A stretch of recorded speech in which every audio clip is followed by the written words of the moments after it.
हा जो साहित्य आणि गणेशोत्सवाच्या कार्यक्रमाला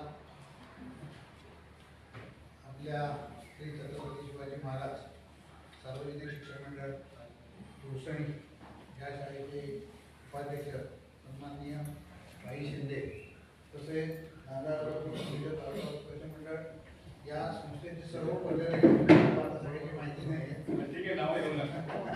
पवार सर आणि त्यांची सगळी टीम असं म्हणतो सगळे एक सन्माननीय आदरणीय असे सर्व पदाधिकारी खरं तर आपल्या आणि आमच्या प्रशासनाचे मुख्याध्यापक आदरणीय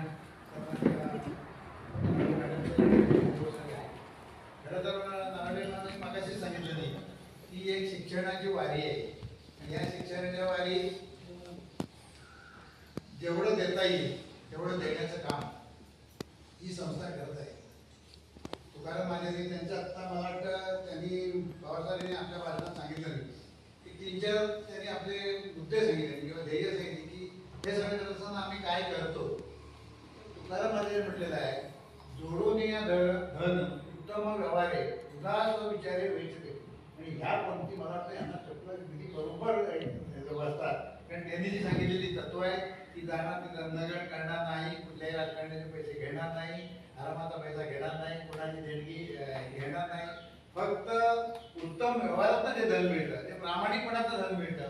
आणि त्याचा या शिक्षणासारख्या पवित्र कार्यासाठी ही सगळी मंडळी उपयोग करतात. खरोखर ते आनंद होतोय आणि त्यांचे आभार मानायचे वाटतात. खरं तर आजचा दिवस हा आपत्तीग्रस्त दिवस म्हणून शासनानं आणि कलेक्टरने डिक्लेअर केलेला आहे. तरी पण आपल्या ध्येयापासून अजिबात विचलित न होता त्यांचा जो कार्यक्रम आहे मला वाटतं 12 वाजताची वेळ होती पण ते 11:30 वाजता झाले. आणि नुसतंच आमच्या शाळेत आले नाही तर ह्या तालुक्यातली ह्या जिल्ह्यातल्या अशा भरपूर शाळा आहेत आणि ह्या शाळांना ते म्हणजे कुठेही विचलित होता नाही. या पावसा पाण्याच्या किंवा आपत्तीच्या दिवसातून सुद्धा हा कार्यक्रम रद्द न करता ते वेळेत आले. म्हणजे त्यांचं ध्येय किती मोठं आहे आणि किती आपुलकी या सर्व कार्यक्रमात आहे हे दिसून येते. मला या कार्यक्रमानिमित्त आज विशेष असं कौतुक वाटतंय की आमचे मित्र प्रदीप सुर्वे हेही या संस्थेत आहेत. याचा आम्हाला आमच्या शाळेला आणि ते माझे वर्गमित्र पण आहेत आणि आम्हाला एक अभिमान आहे.